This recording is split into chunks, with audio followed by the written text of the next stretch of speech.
Hey, do you need help starting your nonprofit? Here are 10 tips to starting a nonprofit. Let's get into this one.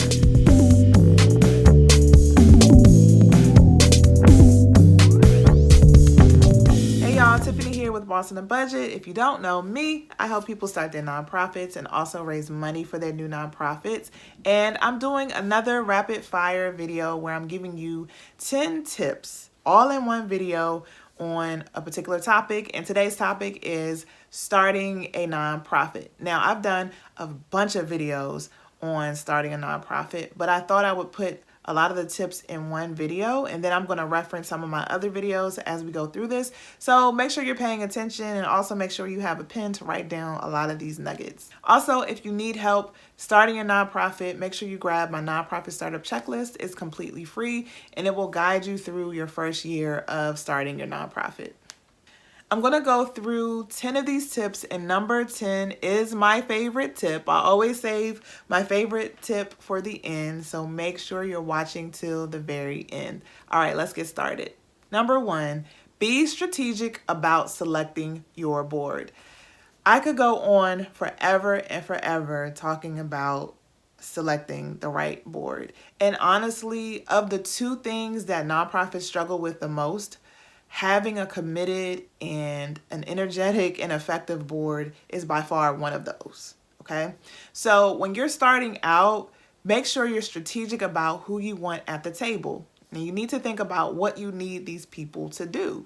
You need these people, first of all, to be able to work as a group and get along to make decisions about the strategic agenda for your organization. Now, you have in mind as a founder what your initial vision and mission are, but you need a group to help you flesh it out, help make sense of it, help put that into an actual plan that can be executed, right?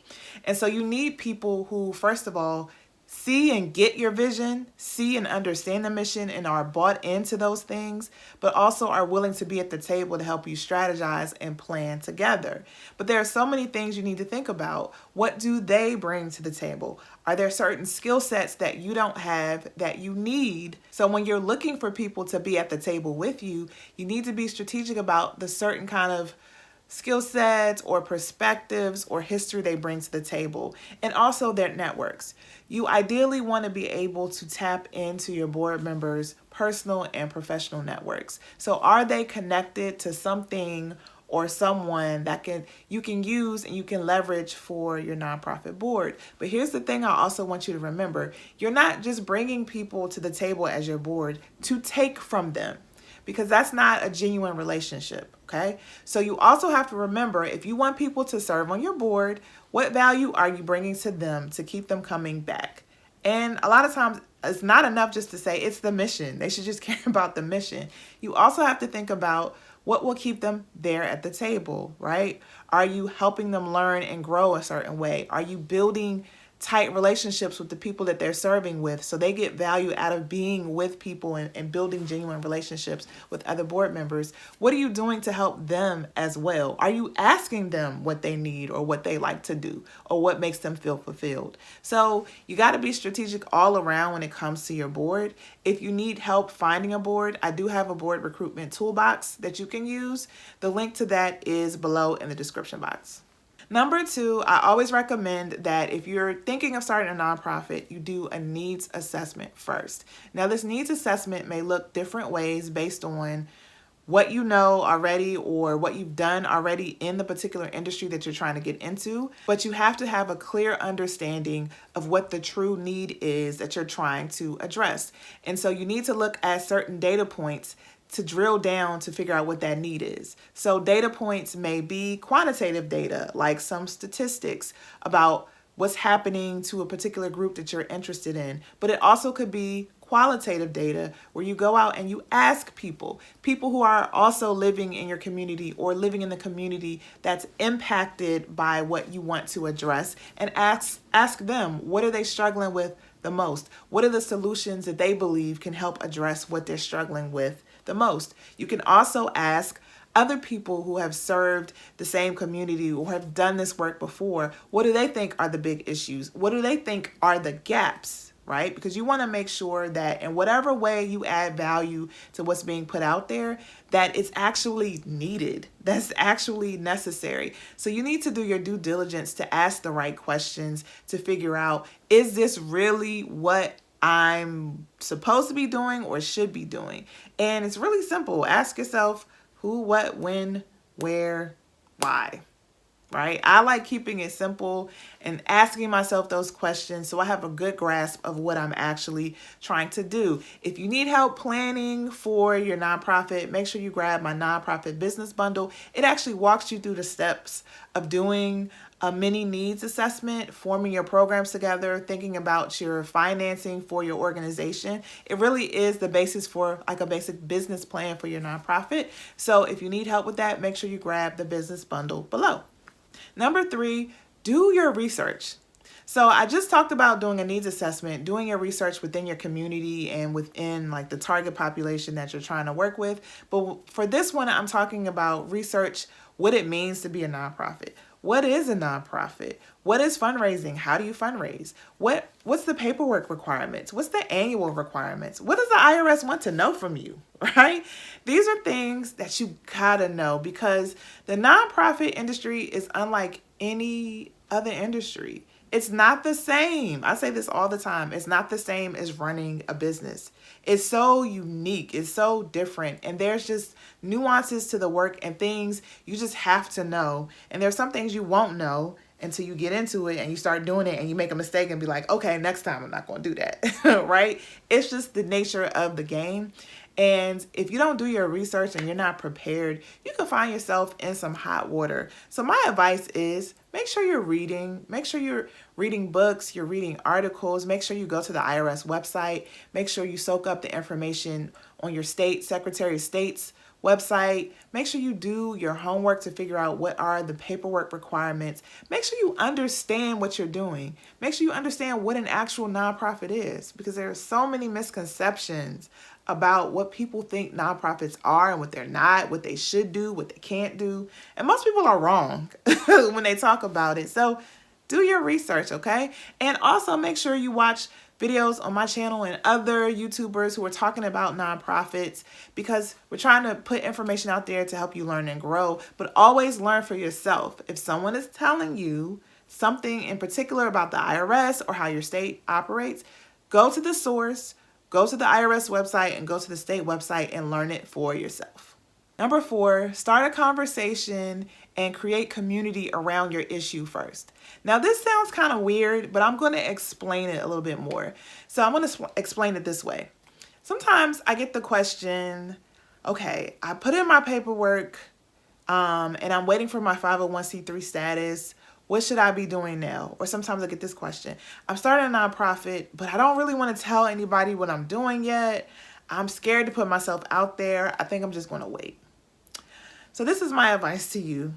Before you fill out any paperwork, even before you decide to incorporate, you should be talking about your issue, creating a conversation about your issue, creating a sense of community around your issue. Find the people who are talking about your issue in the same way that you're talking about your issue, who are fired up, who are passionate about your issue, who have proposed solutions, who are working on those solutions, and start talking to those people and networking with those people. So if you are a nonprofit and you're concerned about mortality rates, infant mortality rates in the Black community, you should be talking with people who are in this space, who are doing this work, who are doing the research, who are serving Black mothers, who are working with Black mothers, doulas, nurses, doctors, and start talking to them about the issue. You can do all of that before you even have any paperwork. You can do that. Now, the issue is when you start operating as a business and collecting money, that's a different story. But there's nothing stopping you from making connections and gelling with people who think the same things or are passionate about the same things as you. Because you developing a sense of community is where you're going to find your board members. It's where you're going to find your early donors and your early volunteers. Listen to me when I say this, please. People do not get fired up about the idea of another nonprofit starting. That does not motivate people.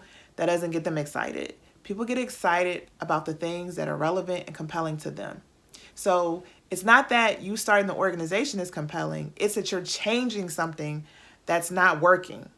That's what's compelling. And so if you narrow in or zero in on that and you focus on that, you're going to get more people to support you than, hey, I just started my nonprofit. It's time to give.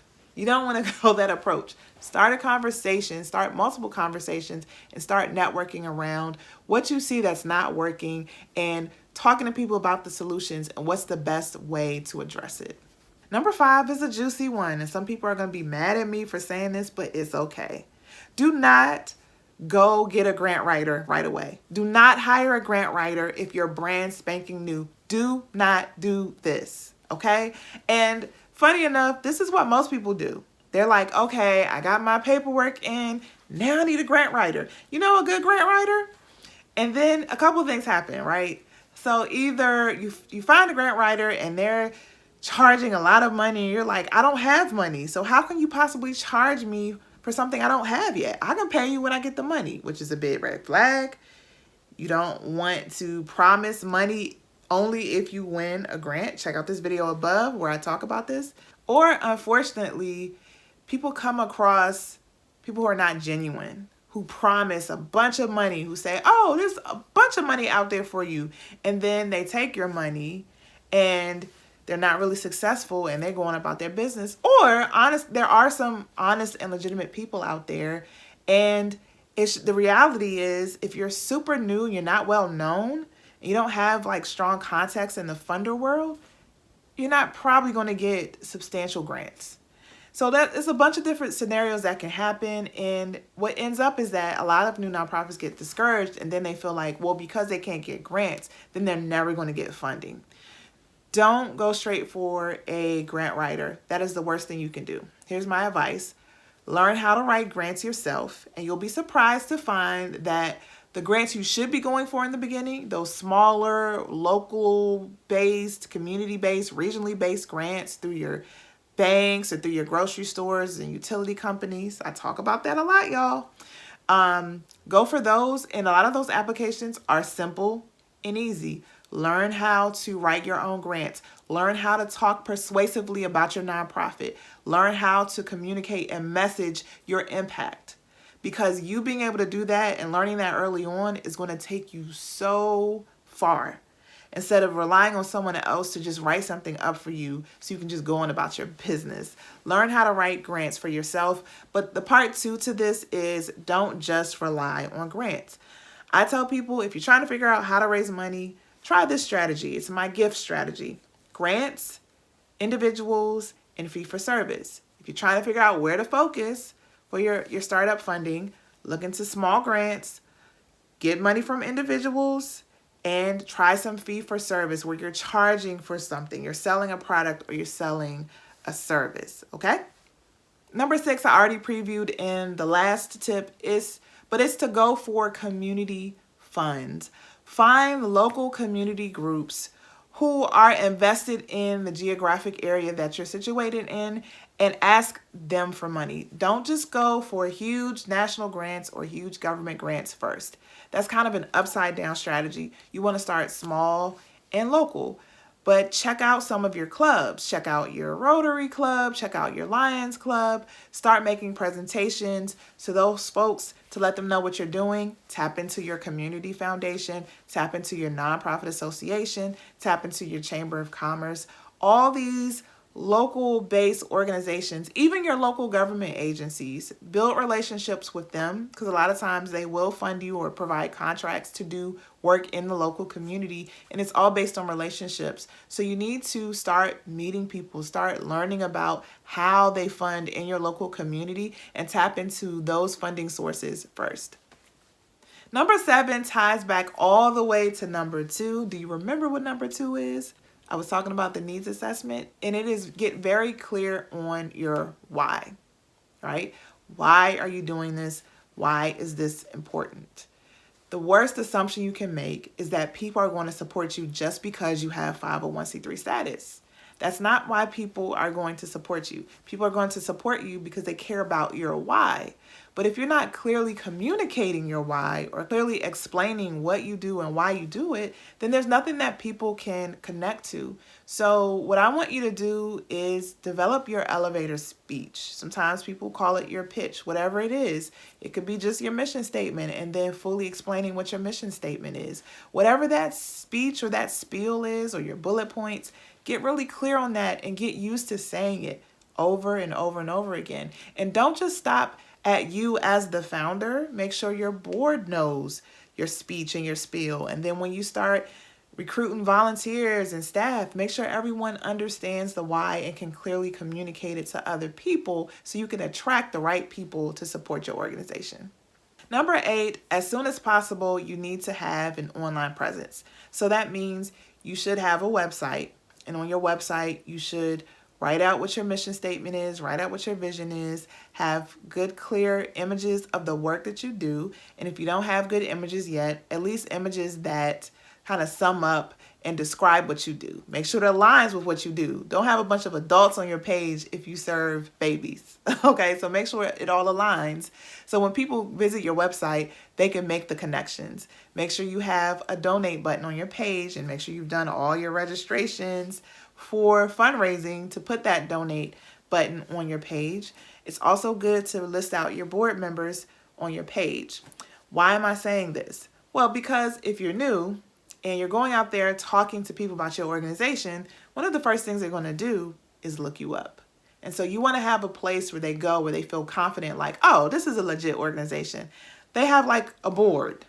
They have an actual presence. They look like they're doing something. They look like there's some kind of activity. So people don't feel like they're being scammed or feel like you're not really legit like you say you are. The last time you updated something is 3 years ago, or you don't even have a website. Do you even exist? This also goes for your social media, okay? So some of your donors or potential supporters may not be heavy on social media, but social media is important to have because it's a free tool that you can use to leverage your images and video. You gain credibility with people when they start to trust you, right? And one way you can get people to trust you is to show up all the time. Show what you're doing, show the behind the scenes, show the impact, tell the stories, have other people tell stories about you and give you the credibility you need so that when they come search you out or when they find you, they feel comfortable that this is the right organization that I want to support. And so social media is so critical because, first of all, it's free. And it allows you to have access to so many people. It allows you to have a platform to talk about what you're doing. It allows you to start the conversation about what you're doing and attract your people, the people who are inclined to support the work that you're doing in particular. So if you are not leveraging social media yet and don't have at least 1 or 2, I say in the beginning, don't have more than 2 because you don't want to overwhelm yourself. But if you have not done that already, make sure you start building your social media profiles now. And I know your question is, before I have 501c3 status? Yes, before you have 501c3 status. Just a quick note on that. If you put your website on the IRS application, they may check you out. So make sure that the things you said you're going to do in your application to the IRS match up with what you say you're doing on your website. Number 9, make sure you have a presence in your local community. So you've heard me say a couple of words over and over again. I've said community over and over again, and I've said conversation. So just like you have a presence online, make sure you have a presence in your local community. Make it a point to meet organizations, businesses, other nonprofits, funders, major donors in your community. Make it a priority to meet with people, to call people on a regular basis. Have a real connection with people. Social media is great. I've met a lot of people actually online that I've never met in person, and I'm actually really beginning to get close with those people, which is so weird, isn't it? That you can develop relationships with people and have never met them in person. But nothing beats a real person-to-person connection. So you need to make sure you're making those connections and you're being intentional about them. So have a targeted list of places that you want to go or people that you want to meet, and start pushing yourself to go out there to meet people, to talk to people, so they can learn about the work that you're doing and you can learn about what they're doing. We've got to number 10. This is my favorite one. Are y'all ready? So, plan. This is the most boring one, but it's the most crucial one. And if you don't plan as a nonprofit founder, it's going to be a struggle for you to get where you're trying to go. There are 4 plans in particular. They're not necessarily all the plans that you need, but they are 4 critical plans that you need if you're starting a nonprofit.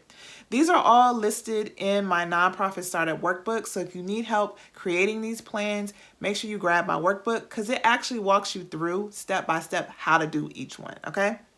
The first plan is your strategic plan. Now, I call it a strategic plan, but it's like a 1-year plan that talks about what you want to accomplish in 1 year. And the reason why I limited it to 1 year is because a lot of times as a startup, that's all you can get through. And that's really all you need, because you're so new, you're trying to figure out what you're doing, that you need to get your feet wet. So you need to at least get through a year to figure out, is this really what you're going to do? Are you going to try something else? And then you can kind of project 3 and 5 years later, but what is your actual plan right now? Because it's going to change. So start with a 1-year plan that outlines some key strategic goals around your programming, around building your infrastructure, around fundraising and marketing. Have some strategic goals around that and some action steps and deadlines associated with those within 1 year.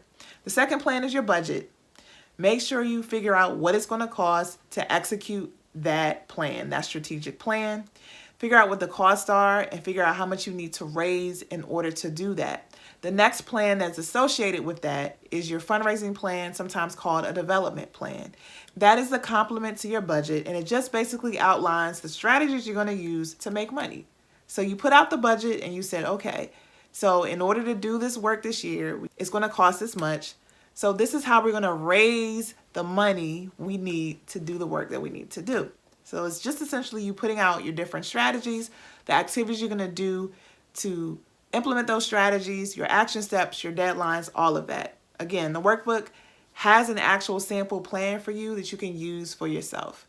The final plan is a communications and marketing plan. How are you going to communicate to the outside world about who you are and what you do? You have to constantly promote your nonprofit.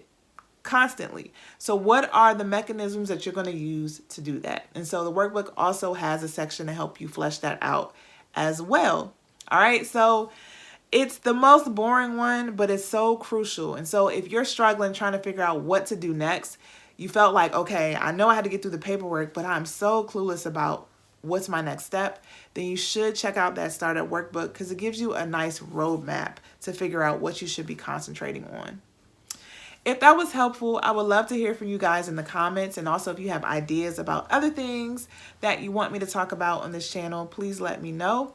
If you need more resources for starting your nonprofit, make sure you check me out at www.bossonabudget.com. Otherwise, I'll see you in the next video.